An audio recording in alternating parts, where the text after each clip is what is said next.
शं वरुणः शन्नो भवत्पर्यमा शन्न इन्द्रो बृहस्पतिः शन्नो विष्णुरुक्रमः ॐ शान्ति शान्ति शान्तिः।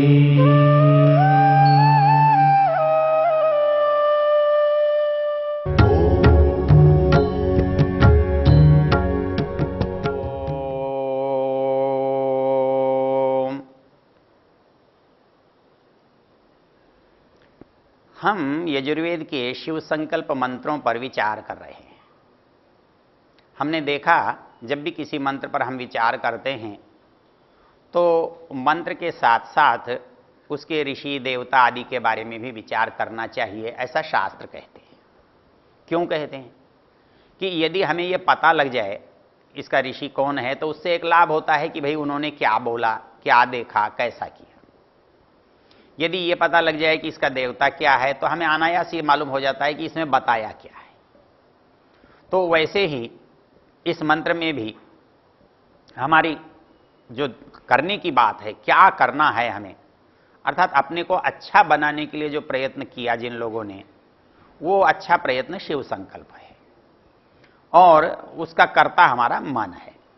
तो हमने यजुर्वेद के पहले मंत्र में यज्जाग्रतो दूर मुदयति दैवम तदुसुप्तस्य तथैवैति दूरंगमम ज्योतिषाम ज्योतिरेकम तन्मे मनः शिव संकल्पमस्त।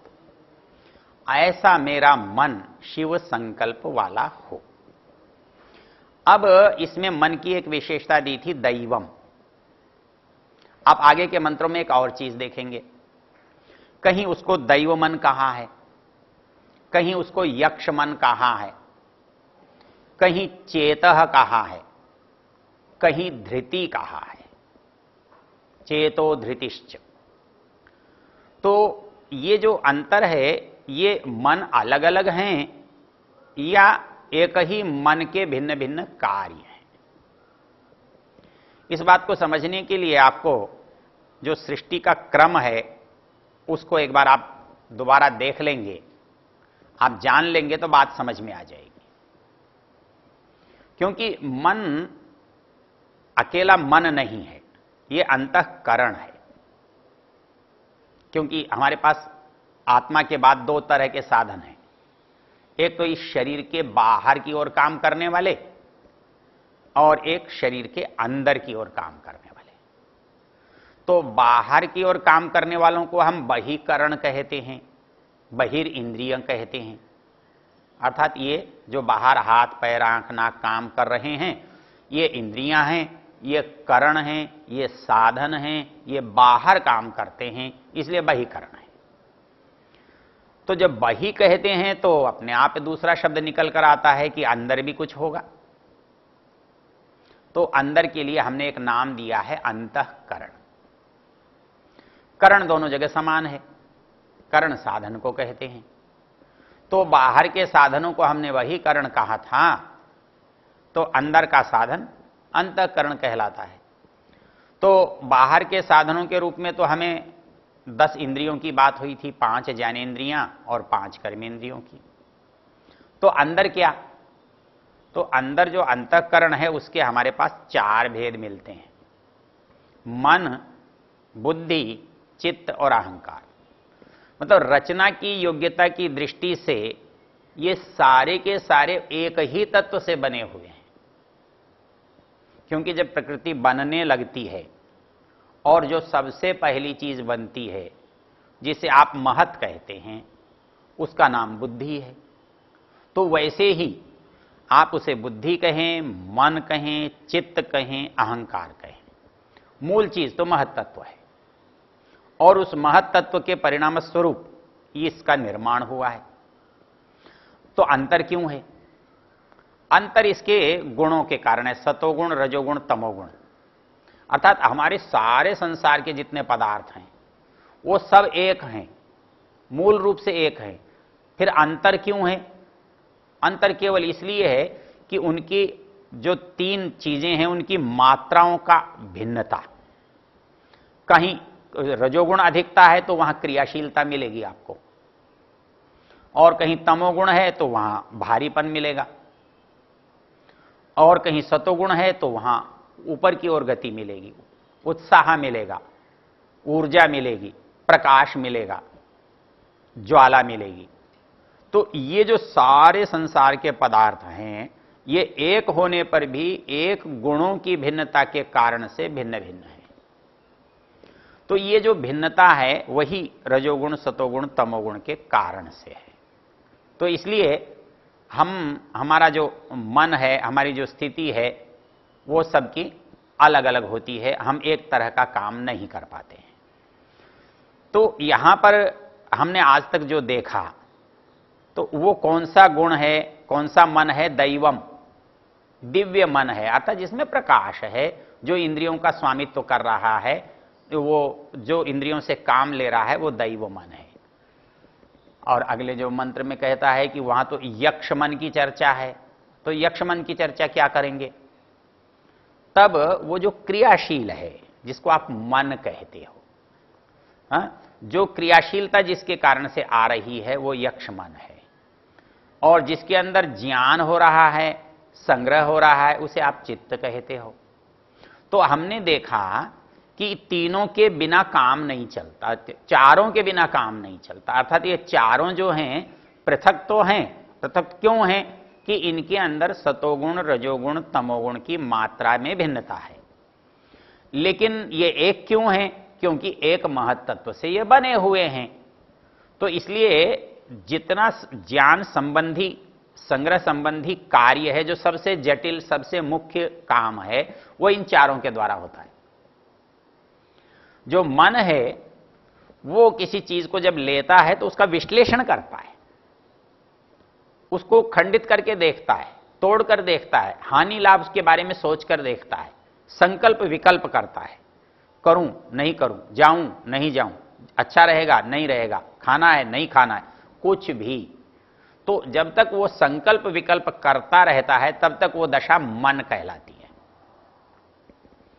और जब संकल्प निश्चय में बदल जाता है, निर्णय में बदल जाता है, तब वो दशा बुद्धि कहलाती है। निश्चयात्मिका बुद्धि।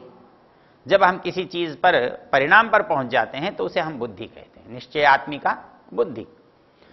और सबसे विचित्र, सबसे महत्वपूर्ण बात क्या है कि इस शरीर के रहते, इस मन के रहते, शरीर का किया हुआ तो एक बार अनदेखा हो सकता है।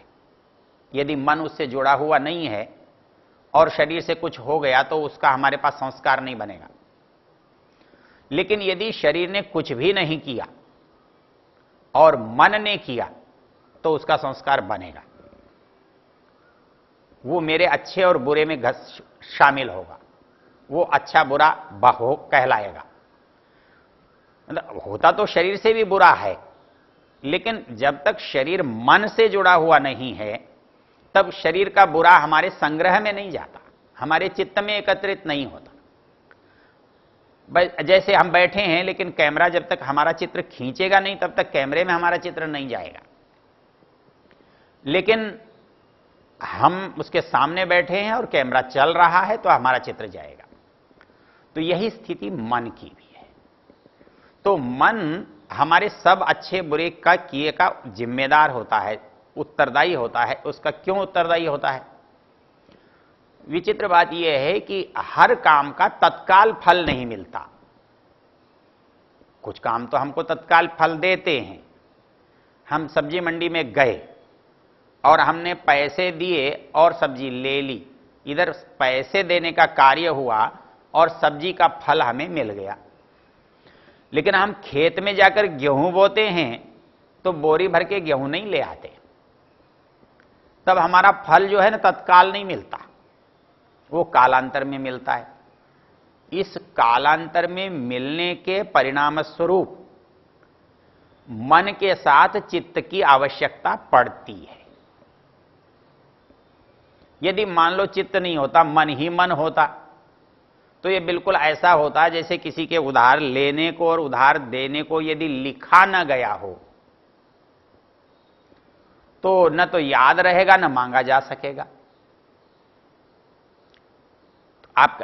आपने किसी से पैसे लिए भला आदमी है, हो सकता है उसे याद हो जाए, नहीं तो कहते जी मुझे तो याद नहीं है, फिर आप क्या कर लोगे, उसका बनेगा क्या। तो वैसे ही यदि हमने कोई भी काम किया है तो उसका फल हमें मिलना चाहिए, फल हमें मिलता है, नहीं तो हमारा काम व्यर्थ हो जाएगा, हमारा किया हुआ व्यर्थ हो जाएगा। और दुनिया में कभी भी कोई चीज व्यर्थ होती नहीं है, छोटे से छोटी और बड़े से बड़ी। तो व्यर्थ न होने देने के लिए करना क्या पड़ेगा, उसको संभाल करनी पड़ेगी, उसकी व्यवस्था करनी पड़ेगी। तो एक जन्म में सारे काम तो मेरे निपटते भी नहीं है और नए काम और हो जाते हैं। जैसे एक अफसर के पास रोज रोज रोज काम आते रहते हैं और प्रतिदिन के काम प्रतिदिन समाप्त भी नहीं हो पाते, कोई 15 दिन में होता है, कोई 20 दिन में होता है, कोई महीने में होता है, तो बाकी का क्या करेगा, बाकी को फाइल में रखेगा और जब जब जरूरत पड़ेगी उसे खोलेगा। तो वही स्थिति मेरे मन की होती है। इसमें एक बड़ी रोचक चीज योग दर्शन ने समझाई है। वो कहता है कि इतने सब चीजों को इकट्ठा कर लिया तो ये पोट्री हर समय खुली रहती है क्या। वो बोले हर समय खुली रहे तो बड़ी दुर्दशा हो जाए। पहले जन्म में मैं गधा बन के आया था, अभी मैं आदमी बन गया, तो मेरा गधापन भी जाग जाए और मेरा आदमीपन भी जाग जाए तो मैं क्या बन जाऊंगा, कैसी स्थिति का हल होगा। हाँ, मैं कुत्ता था, गधा था, घोड़ा था, आदमी था, किसी का बेटा था, किसी का बाप था, वो वैसा का वैसा सामने आ जाए तो मैं किसका बेटा बनूंगा और किसका बाप बनूंगा। कहता ये नहीं हो सकता, ये घालमेल नहीं होगा। इतना सब होने पर भी सब व्यवस्था बनेगी, कैसे बनेगी। योग दर्शन का एक सूत्र याद कीजिए, ततस्तद विभागानुगुणानाम एवं प्रवृत्तिर वासनानाम। कहता है मेरे पास ढेर है कामों का, और वो ढेर मैं जिस जन्म में जाता हूं वो सारा का सारा नहीं आता, उसमें से छांट करके जितना इस जन्म के लिए उपयोगी है, इस जन्म से भोगने और करने के संबंधित है, उतना आता है। रामचंद्र देहलवी एक जगह व्याख्यान दे रहे थे, प्राय दिल्ली में देते थे, तो वो यही कह रहे थे कि पुरानी चीजें याद नहीं रहती। जैसे मान लो कि कोई आदमी पहले जन्म में बैल था, पशु था, तो उसे पशु के संस्कार तो उसके अंदर हैं, लेकिन संस्कार उद्बुद्ध नहीं होते, प्रकट नहीं होते, वो पशुता करता नहीं है। तो जैसे बैल जो है कान हिलाता है, तो हम थोड़ी कान हिला सकते हैं, हमारे अंदर बैलपना हो तो हमारे भी कान हिलें। एक आदमी खड़ा हो गया, वो बोला पंडित जी मैं कान हिला के दिखा सकता हूं। तो उसने कान हिला के दिखाए, बोले अभी तक बैल बना हुआ है, बैलपना अभी गया नहीं। तो कहता है ततस्तद विभागानुगुणानाम एवं प्रवृत्तिर वासनानाम। हमारी जो वासनाएं हैं वो तद विभागानुगुणानाम, जिस जिस शरीर जन्म योनि के लिए हम खड़े हैं दरवाजे पर, या जिस समय उस योनि के लिए उस जन्म के लिए बढ़ रहे हैं, वो बढ़ना ही तब होगा जब उसका मुझे प्रमाण मिल जाएगा, अधिकार मिल जाएगा, चल तो उस योनि में जा।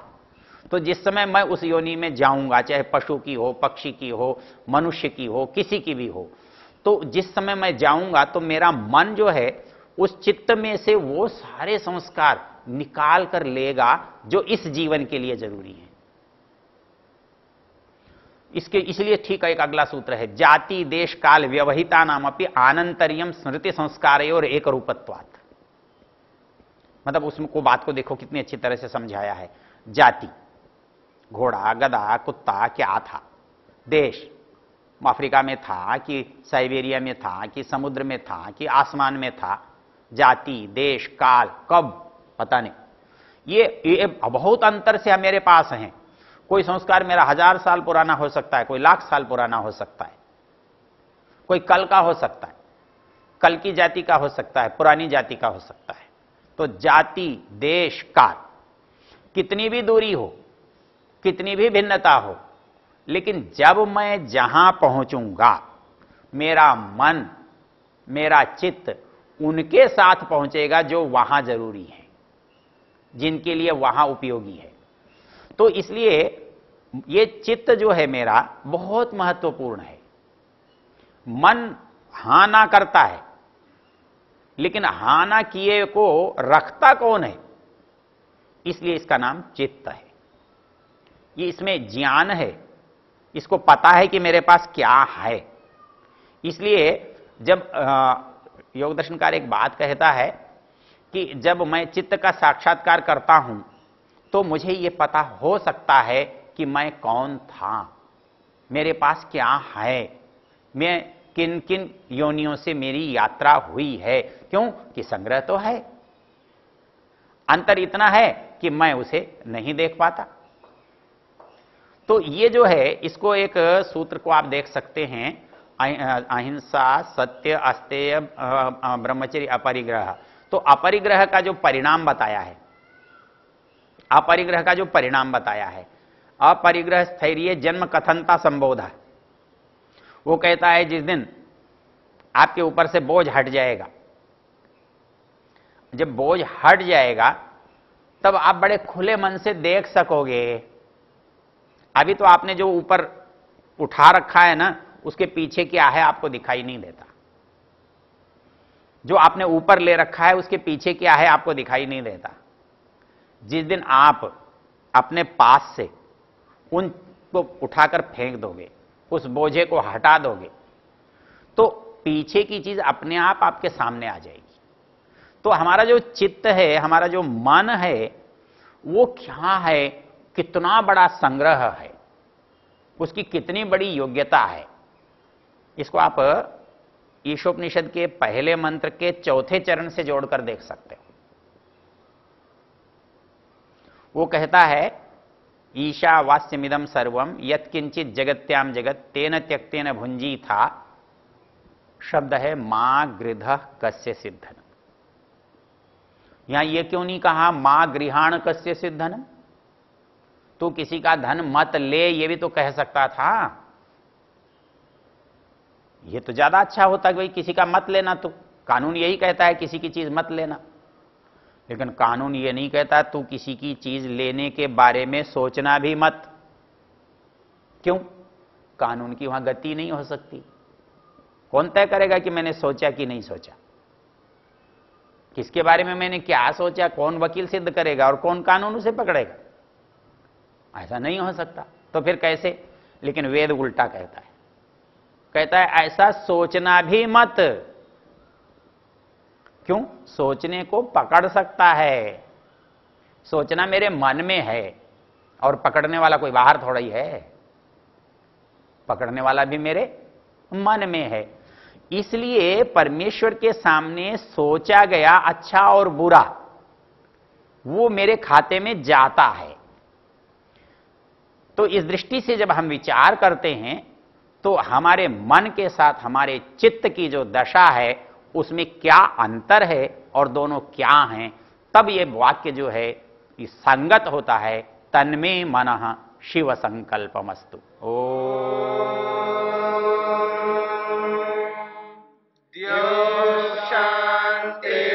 शांतिरंतरिक्षं शांति पृथिवी शांतिरापः शांतिरोषधयः शांतिः वनस्पतयः शांतिर्विश्वे देवा शांतिर्ब्रह्म शांति सर्वं शांति शांतिरेव शांति शांति